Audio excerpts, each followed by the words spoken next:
Bien, continuando entonces y ya hablando específicamente de lo que tiene que ver con el derecho a la salud y a la salud mental, ya no de las personas con carga viral del coronavirus, las personas ya enfermas de la COVID-19, y tampoco de las personas y del abordaje que habría que hacer de las personas que son sospechosas de poder tener la carga por haber estado próximas a personas con, con posibilidad de transmisión comunitaria del coronavirus. Vamos a hablar entonces del efecto específico que provoca esta medida generalizada ante las faltas de pruebas o test generalizados, masivos, y ante la falta de infraestructuras para la interacción regulada, controlada, evitando la concentración de personas eh, que hemos ya anunciado. Y entre estas cuestiones, y entonces esta gran medida que es la del denominado aislamiento social preventivo y obligatorio en unidades residenciales de convivencia familiar, esa es la idea, lo que nos vamos a encontrar es en una medida básicamente pensada para esa nuclearidad de personas homoeconómicos, claramente insertas en una lógica de personas que viven en un domicilio y se trasladan a su trabajo en un transporte público. De tal manera que si no van a ese lugar de trabajo y tienen la formalidad de su vínculo laboral, y no ocupan ese transporte público masificado y permanecen en su domicilio, se la tendrán que arreglar solas de la manera que encuentren para hacer salidas individuales que les permita de alguna manera sobrellevar como puedan, con sus propios recursos psíquicos, emocionales, en ese ámbito, el proceso de confinamiento. Y bien, ante eso, lo que vamos a encontrar es un otro extremo, que va a ser la asistencia sanitaria hospitalaria ante la terapia o las camas hospitalarias, para incluso asistencia respiratoria, etc. Y en el medio no vamos a encontrar dispositivos específicos que permitan, entre un extremo y el otro, hacer un abordaje más conciliable con las necesidades propias de la salud mental de la población. Lo que vamos a encontrar es simplemente todo el resto de conjunto de medidas, que es el de control del cumplimiento de la medida de aislamiento social preventivo y obligatorio en unidades residenciales de convivencia familiar. Y esas medidas pueden ser de diverso tipo, pero nosotros vamos a observar que básicamente son de dos características. Una es el del modelo securitario, una sociedad poco creativa y muy vinculada a faltas de procesos de democracia participativa y de desarrollo de políticas de proximidad. Lo que va a ser son modelos puramente securitarios sin trabajar las causas que hagan viable o no viable el cumplimiento de esa medida. Y tenemos causas que a veces pueden ser materiales, la informalidad laboral, que hace que si las personas se quedan en la casa pierden su trabajo, la falta de recursos psíquicos, los problemas de la vivienda y los problemas habitacionales que pueden hacer inasumibles en condiciones de hacinamiento la permanencia en grandes periodos de tiempo dentro de esas unidades residenciales, y las propias estrategias de crianza, que si son, y de supervivencia, que si son estrategias comunitarias, no solo de acceso al mercado, sino también de intercambios, de ayudas recíprocas, de solidaridad, modelos de solidaridad comunitaria, necesariamente necesitan entrar en interacción, porque si no, es condenarlas a la inanición. Es evidente que no pueden sostenerlo. Por lo tanto, esas son las condiciones específicas en las que se puede hacer o no viable, pero lo que va a hacer básicamente es estos estados es adoptar modelos securitarios de control. Y el control básicamente va a ser, como siempre, por el amedrentamiento. La primera medida es el miedo inoculado con la reiteración permanente de la cantidad de muertos y la cantidad de contagiados por la enfermedad, lo que va a generar un gran miedo a enfermarse y a morir. Y el otro gran miedo, que es el miedo a la politización y militarización en un discurso bélico contra un bicho cuasi humanizado, corporizado, que parece que está ahí, en esas calles que supieron ser espacios de interacción, de lucha, de construcción colectiva, de construcción de redes sociales, espacios de dinámicas comunitarias, de solidaridad y de construcción de sentidos vitales, de proyectos vitales para las personas. Ese espacio público ahora va a parecer realmente un espacio hostil, peligroso y básicamente susceptible de punición, de sanción, incluso de represión judicial y extrajudicial. Por lo tanto, va a haber un miedo a esa capacidad de multas, ¿no? Y sobre todo también de distintos dispositivos vecinales, de vigilancia vecinal, en términos de lo que nos plantea Lola Villar de Castro y otros autoras, otros autores. Básicamente un sistema de amedrentamiento para evitar que la medida se quiebre y que se soporte en las condiciones que se puedan. Y esas condiciones que se puedan van a ser con gran angustia, con una carga de estrés y con gran padecimiento hacia adentro de los hogares cuando esas convivencias se hacen claramente tensionantes para los grupos más vulnerables de esos grupos, personas mayores, mujeres, expuestas a la violencia machista y por otras razones sexogenéricas, personas menores de edad. Por lo tanto, se va a hacer,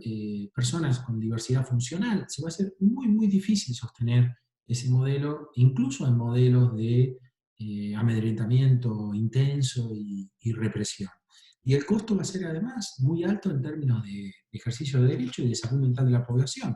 Los damnificados ahora ya generalizados a toda la población van a estar padeciendo en demasía esta realidad. Y entonces nos vamos a plantear ante estos esquemas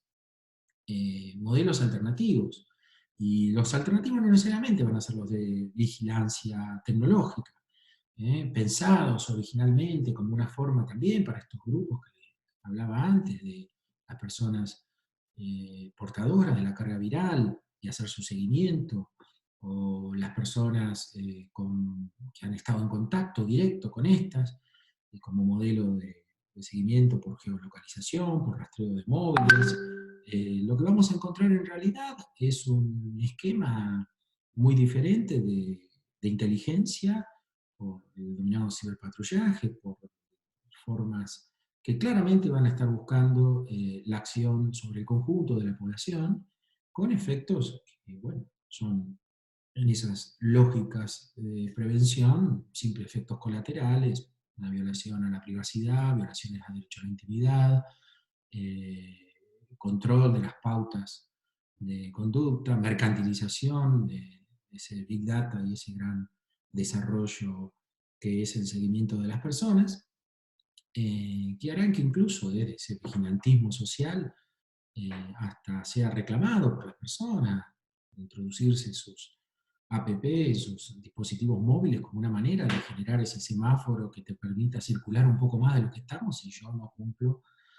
a partir de que comparto datos de mi intimidad y de mis hábitos cotidianos, si yo no cumplo con los criterios de población de riesgo. Bien, ante esto, y este modelo securitario de vigilancia vecinal, de multas, de control por inteligencia, de 0800 para efectuar denuncias, de control policial y militar en el espacio público, lo que vamos a buscar es básicamente modelos que sean más respetuosos con los derechos humanos.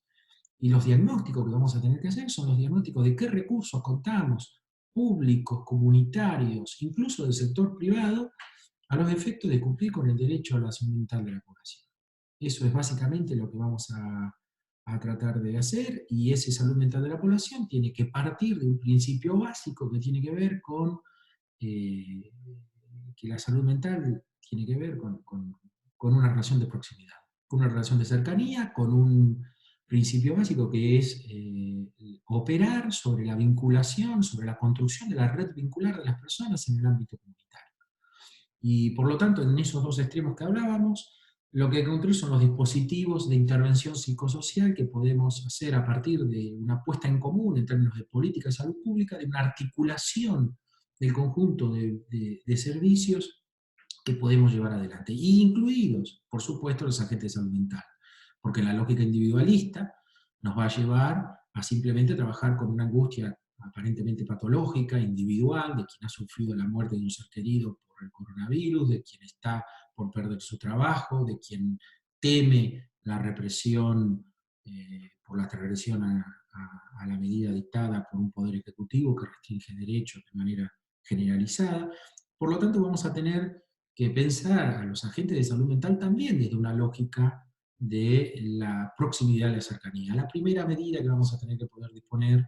de acuerdo a la propia Organización Mundial de la Salud, es cómo reducimos esa distancia física, porque la salud mental tiene que ver con la construcción vincular. Y habrá que hacerlo remotamente mientras las condiciones pandémicas nos los exijan, pero también trabajar desde el primer día en cómo reducir esa distancia. Y esa distancia tiene que ver con la puesta en común y la articulación de los recursos sociales y comunitarios que disponemos para ello. Y dentro de esto debemos asumir que esos dispositivos sociales van a tener que comenzar por los determinantes sociales de mayor vulnerabilidad de padecimiento. Y esta mayor vulnerabilidad tiene que ver con los grupos más violentados en sus derechos, más vulnerabilizados. Tiene que ver con los pueblos originarios que tienen estrategias comunitarizadas, son los que más sufren esas estrategias de industrialización e individualización residencial. Tiene que ver con lo que pasa en nuestros grandes barrios populares, que tienen estrategias comunitarias. Tiene que ver con los trabajadores precarios que padecen la imposibilidad de permanecer sin esas redes de intercambio y sin salir a hacer la venta de su fuerza de trabajo en esas condiciones. Son las mujeres que están viviendo y padeciendo el teletrabajo cuando tienen claramente una discriminación en términos de multiplicidad de tareas en los cuidados de la vida humana, por el efecto del teletrabajo y también por la violencia machista y sexogenérica que caracteriza los hogares de nuestra sociedad. También tenemos a los migrantes como grandes poblaciones que padecen ese criterio de control territorial que hacen los estados, con cierres de fronteras, incluso los desplazados internos, con una posibilidad, con una precariedad para poder instrumentar desde el acceso a los servicios y a las políticas hasta la posibilidad de retorno. Pero sobre todo tenemos especialmente a las personas que conviven no en unidades residenciales, sino en instituciones estatales. Se caracterizan justamente porque conviven con gran concentración de personas y además con una gran rotación de las personas que conviven allá. El personal va y viene. Por lo tanto, tenemos la paradoja de una restricción masiva y generalizada de derechos de personas que deben convivir fuera del espacio público, en grupos reducidos, como son las unidades de convivencia familiar, las casas, los hogares, y a otras personas que en cambio se les impone la convivencia con gran cantidad de personas. En particular, los psiquiátricos, con los grandes silenciados de siempre, los que menos prensa tienen, las personas menores de edad que también permanecen en hogares encerradas, las personas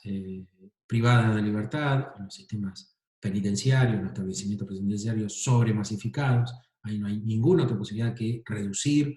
los daños a partir de la reducción de la población penitenciaria, y sobre todo los geriátricos, porque son factores de riesgo biomédicos, pero además son parte de una política que el neoliberalismo ha dejado al azar y sin ningún tipo de regulación, expuestos absolutamente a un mayor riesgo de padecer y de morir frente a esto. Así que el diagnóstico deberá tener en cuenta estas variables, deberá tenerse en cuenta que a los modelos securitarios y de control se les pueden anteponer modelos de construcción y de operación comunitaria, y que eso implica construir dispositivos de intervención para todo lo que ha quedado en los extremos entre esa autodefinición, autogestión domiciliaria, residencial y la hospitalaria. Gracias.